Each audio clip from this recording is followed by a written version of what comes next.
Hello and welcome to another episode of The Advantage. I'm your host, Michael Fiddle. It is 4:30 in the morning as I click record. Now, before we get started, it's kind of becoming normal to drop a little sleep update or time that we start recording update.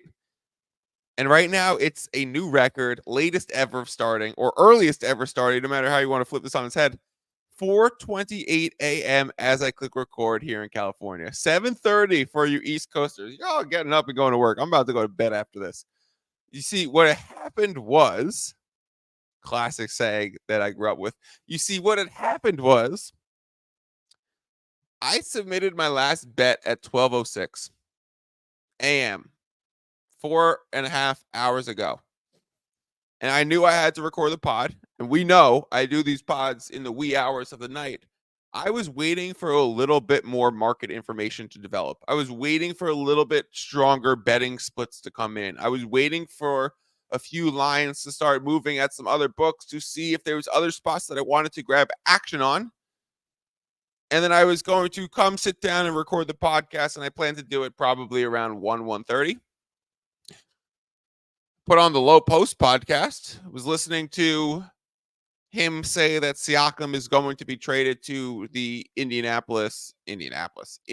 Pacers, which Shams ended up tweeting later last night after that podcast had come out, which seems to be heating up. And I passed the fuck out. And I woke up at 4:15, said, I got a podcast to do. I am dedicated to my craft here. It's that Wednesday show. It is a high volume NBA slate where I got to do a slate breakdown podcast and get out my 7 best bets across the 10 games on this slate. So let's do it. We'll try and do it a little quicker today. Sorry if I'm a little bit sluggish. Before I get started, let me remind everyone to rate, review, subscribe, whatever podcast platform you are listening to.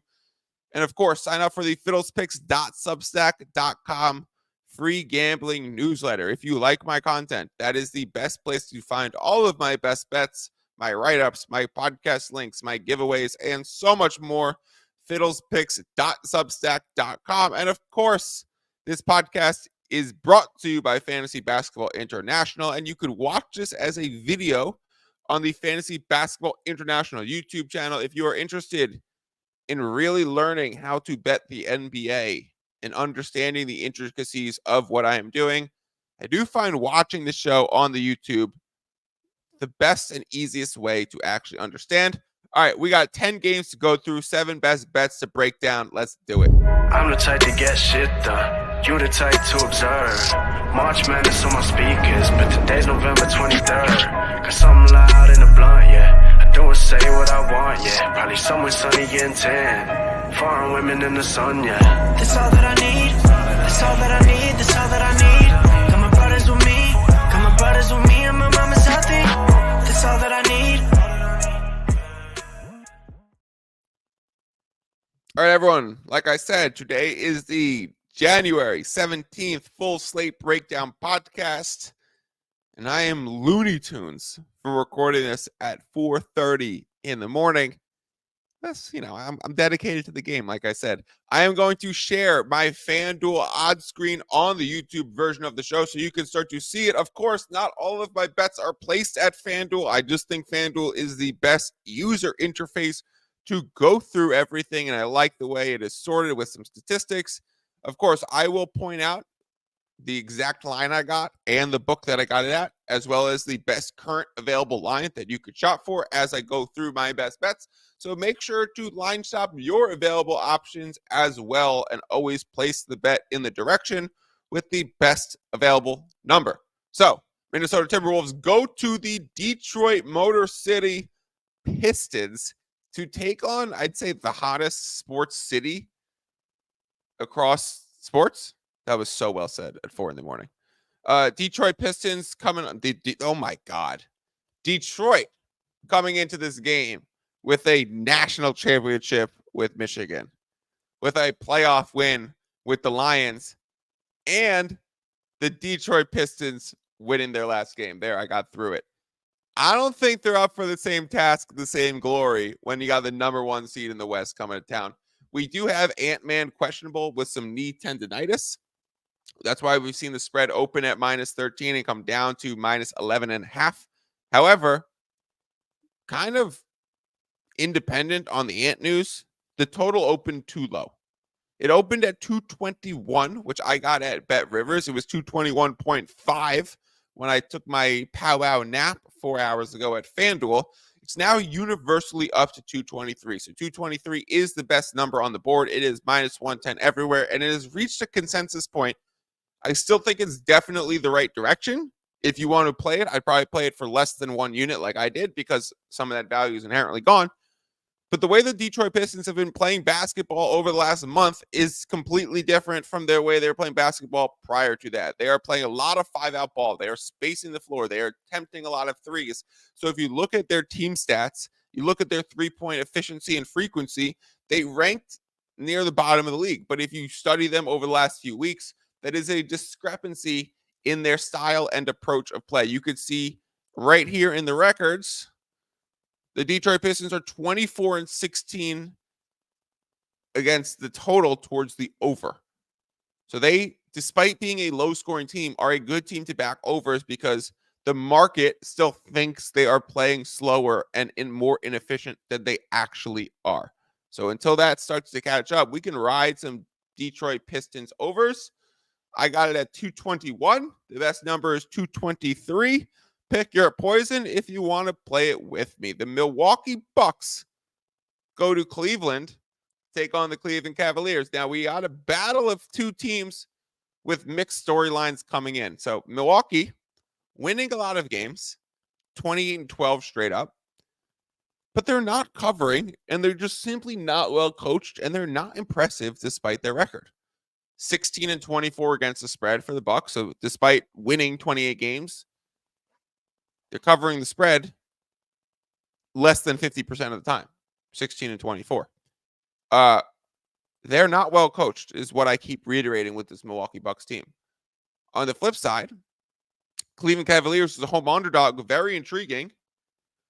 But the conversation eventually has to be had, and maybe it's one worth saving for an episode of Check Ball where I could talk with Alec and AV. But Cleveland is down Garland and Mobley, the two future faces of their franchise, and yet the team's getting better? Like, explain that to me like I'm 5. Explain to me what Cleveland should do if everyone wants them to trade Mitchell, but they're actually better with him on the court and Garland and Mobley off the court. So that's a worthy discussion to have. Cleveland comes into this contest winners of 5 straight and playing so well, just simplifying the game around Donovan and Jared Allen. It's actually very reminiscent of the Donovan Rudy Jazz, where it was a lot of pick and roll between Rudy and Donovan, now replaced by Jared Allen. It is a good defense on the back end, and it is surrounded by people who can shoot and make a one quick pass, whether that's Strus, Bang Bang Niang. I think Bang Bang Niang was on those Jazz teams, so he knows a thing or two with Donovan. Karis LeVert. Those guys can not only hit the three, but quick dish as well. So Cleveland playing really well right now. Line open, +4.5 or +5. We're even seeing 3.5s on the board. This is an example of reverse line movement as we look at these betting splits that are pulled up in the stats. 61% of the bets are on Milwaukee. 57% of the money is on Milwaukee. So a few things are going through my brain when I see that. I see 57% of the money on Milwaukee, but 61% of the bets say the bigger bet tickets are on Cleveland. Despite it being less overall money in the market, the average bet ticket is higher on the Cavaliers side. Flip side, the reverse line movement angle is we also have this coming down from 4.5 to +4, despite 57% of money being on Milwaukee's side. So why would the books make it easier for the Milwaukee Bucks to cover if 61% of people want that side and 57% of the money is going on that side? It's because the book here is willing to gamble. They're willing to take a side. They're going to say, we want your Milwaukee Bucks money And as someone who bets into these markets, I go the exact opposite direction and say, okay, give me a Cavaliers ticket. If you want me to bet on the Bucks, I actually want to bet on the Cavs. So give me Cavs as home underdog, played it at +4.5. Of course, we know key numbers in the NBA 5, 6, 7, and 8 are the 4 most common outcomes. Not in that order. The order is 7, 5, 6, 8. But those are the 4 most common outcomes, and they're all north of that +4.5. So I only played this smaller because the value of the number was less. Give me 1 second. Bronny is waiting at the door to go outside. Okay, let's move on to Miami Heat at Toronto Raptors. Raptors playing really good ball with their new pieces in town, but I think the Siakam rumors heating up have to be cause for pause coming into this game. Really, it's Miami Heat finally getting healthier. That's what's most intriguing to me. Jimmy Butler back in the lineup. I think we're going to have Kevin Love out, but the main guys, Lowry, Caleb Martin, and Jimmy Butler, I think should all be back. It's great news for Miami. They are a strong traveling road team. Despite Toronto being a strong home court presence, they're a weaker team this year that you could play into that angle. Miami Heat favored on the road. We look at the betting splits and they tell a little bit of a mixed story. Like when I just pulled that up, and the reason why I'm stuttering with my words is because I'm trying to figure out the right way to phrase this and explain it. 60% of the bets, but 52% of the money on Miami. So pretty similar to the Milwaukee situation that's going on here, where there's bigger tickets actually on the other side. However, the line movement is on the Heat side. So it's not moving in reverse. It's moving in accordance with the bigger money that's coming in. So the book is not taking a position in the market. And second, this is one betting site for the splits. I can also go over to DraftKings, which had a better Miami Heat line for longer, right? So if you were someone who wants to put down big money or sizable money or enough money to actually impact the betting splits at one of these websites, and you saw a -2 at DraftKings and a -2.5 at FanDuel, what are you going to take? You're going to go to DraftKings and take the +2. So I'll share this tab instead. This is VSiN's betting splits, which comes from DraftKings. And you can see here 66% of the money and 82% of the bets are on Miami. So it tells the exact opposite side, where clearly when you look here, Miami is the sharp side, correlates with line movement. You're getting it before the threshold of a lot of important numbers. And even though they are a road dog, they're getting healthy, and I like it. So Miami Heat -2.5 at -108 here on FanDuel. That's actually the exact line that I got, and you could still play it. Houston Rockets take on the Knicks. Both teams very defensive, and the total is climbing. Explain that to me. I don't know how to explain it. All I know is that I found a line that was over 219.5 with -105 VIG, and I love low VIG. I love paying -108 for that Heat line. I ended up paying -112 for my Cavaliers +4.5, and I hated it. I did it anyways. This is the most valuable line on the board, but I did not like that. For the Knicks Rockets, I'm not going to go over too much of the basketball angle here. It's clearly a market overplay. Now, my basketball brain would tell you it's an underplay. However, it's not. Smarter minds than me have recognized this to be an overplay. Might be pace, might be game style, it might be the way that each team defends the three, and that we think the Knicks are going to shoot with high efficiency tonight. Whatever it is, I played this for half a unit because I realized there was loud noise that this was an over spot, and I realized that my brain doesn't trump my ability to read a market. My basketball brain doesn't trump my ability to read a market. My brain is the reason why I have an ability to read a market. But my belief in basketball angles, that's the way to put it, does not trump my reliance on a betting market. And my reliance on a betting market said, this is an over spot with the Rockets and the Knicks, so go play into it. Let's find the best available line for that. Now, you could still get a over 219.5 at Bet Rivers, at Bet MGM. Bet MGM's is juiced to minus 115, so I'd rather play a 220 at fairer odds. Bet Rivers over 219 at minus 109 is the best line. So only 4 cents different from the exact line that I got. The Atlanta Hawks are another very clear, sharp side. Now, I have been, what do you call it, a hawk whisperer? Am I a bald eagle for talking to the Hawks? Anyways, I'll skip this weird joke. Magic go to Atlanta, take on the Hawks. They're banged up. They're missing Franz. Franz is such a key piece for the Magic to be missing. I know you're going to say, "What do you mean? They're 2-1 without Franz in the last 3 games. They were coming off 2 straight wins." All right, well, let's contextualize them a bit. They beat up on the Houston Rockets, who are horrendous at traveling. I think the Rockets have 1 road win all year. I think it was against the Grizzlies.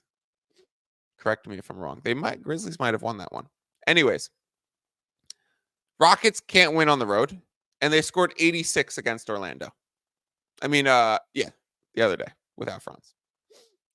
Then Orlando plays Portland Trailblazers, who are not playing Brogdon, not playing Ayton. I don't know if Jeremy Grant played that game, but they're playing Scoot and Tumani Kamara and Duop Barith and those fellas. So you want to read? I'm not reading into that.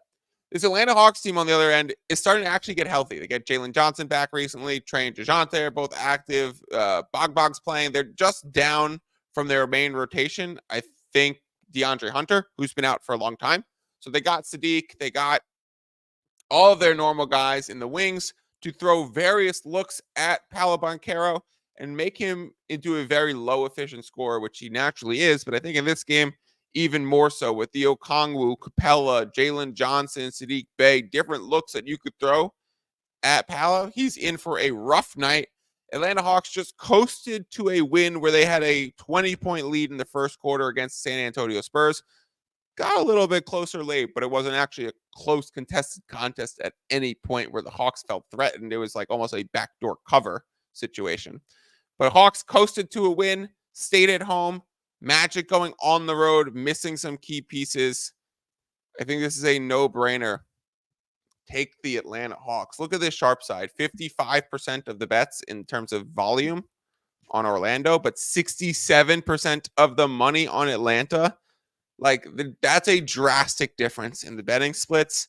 You have line movement going from -3 to -3.5. I actually played this at -3. Yep, at flat -3. The line movement in accordance with the money, not the volume. This is good. This is what we like to see. Means the Atlanta Hawks are a very clear, sharp side for this game. Boston Spurs, crazy numbers. Boston taking steam in the spread, under direction taking steam in the total.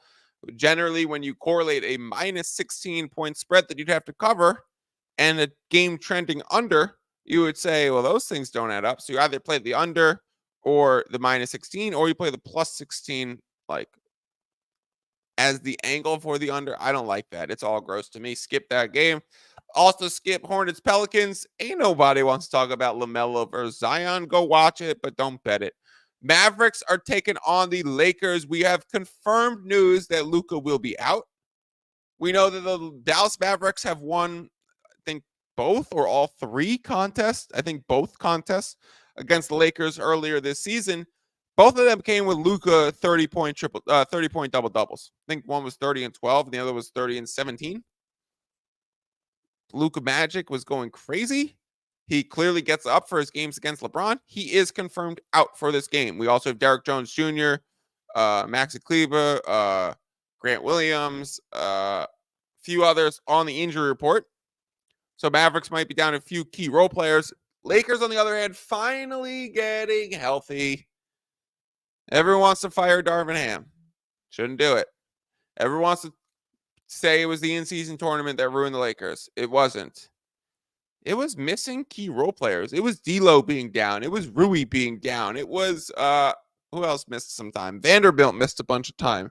So having those guys who can create their own shot or be a force defensively, like those are going to make the lives of LeBron and AD so much easier. And I know LeBron and AD are going, if they're going to play, they're going to get their tremendous stat set, but they need the ancillary pieces to win in the modern NBA with how deep the league is. Jazz Warriors, I have no bets for that game. Nets Blazers. Do I have a Nets Blazers? I'm on the under 223.5. Oh, it's at 224.5. So this is going to be my one negative CLV ticket. And thankfully, it's for 3/4 of a unit, where I'm actually on the wrong side of this game. Couldn't tell you why. Let's check the betting splits. Let's check in with that. Yeah, I think it's just handle that's coming in right now because we're seeing 69% of the bets, but only 65% of the money on the over. So the 1 point of difference doesn't scare me too much. Obviously, that's not ideal. Obviously, I'd rather have played it where it is now. There's actually no 223.5s left. So yeah, this is kind of shitty. Only 224s and 224.5s. I'm stuck in business there unless I want to hedge it off. Half a point different at the 224 and play an over where I could push one, lose one. I don't really want to do that. I'm going to stick with my basketball angle on a small bet with tiny negative CLV and see how the market continues to develop over the course of the day. Nets and Blazers just both really struggling to score the ball. So it felt like a clear under spot. There was early market signals towards the under. It opened at 224.5. When I grabbed 223.5, that was the best number left. So there were no 224s or 224.5s. It's back to its opening point. Gives me the heebie-jeebies a little bit. We'll see which way this ends up trending and going. I don't like that, though. Definitely don't like that. All right, let's review best bets that I'm on quickly. Hawks -3 full unit. Lakers -3 full unit. Cavaliers +4.5 3/4 of a unit. Knicks Rockets over 219.5 half a unit. Heat -2.5 3/4 of a unit. Wizards Pistons over 221 full unit. Nets Blazers under 223.5 3/4 of a unit. Thank you for tuning in. I hope I wasn't too lazy, boring, and out of it today. Make sure you follow all of my channels. Go sign up for fiddlespicks.substack.com. And definitely go check out my most recent episode of Check Ball. This is the show that I'm doing every week with AV and our producer, Alec. It's fucking awesome that we have a producer on the show. There was a moment this week where me and AV were having a discussion, and we asked, like, hey, Alec, can you go look up this? And like a few minutes later, we brought him on to break down the research of the show. So we are leveling up this whole platform and including just a once a week, just general check ball conversation. This week, we talked about Jerry Krause's wife incident. We talked about Eric Spoelstra getting his $15 million a year extension and comparing it to some players who get similar salaries. We talked about the post-game press conference rants of Mike Brown and Darko. And we talked about that LeBron James and Bronny dual signed 1-of-1 card, how we felt about that as a memorabilia item, and so much more. So go check out episodes of Check Ball. You can find them on the Fantasy Basketball International YouTube channel or the Advantage Sports Betting podcast, available on all podcast platforms. Thank you as always. Good luck tonight. Peace out. You just listened to another episode from the Fantasy Basketball International Podcast Network. Thanks for joining us. And for more information about joining our community, please check out our website at fbibasketball.com.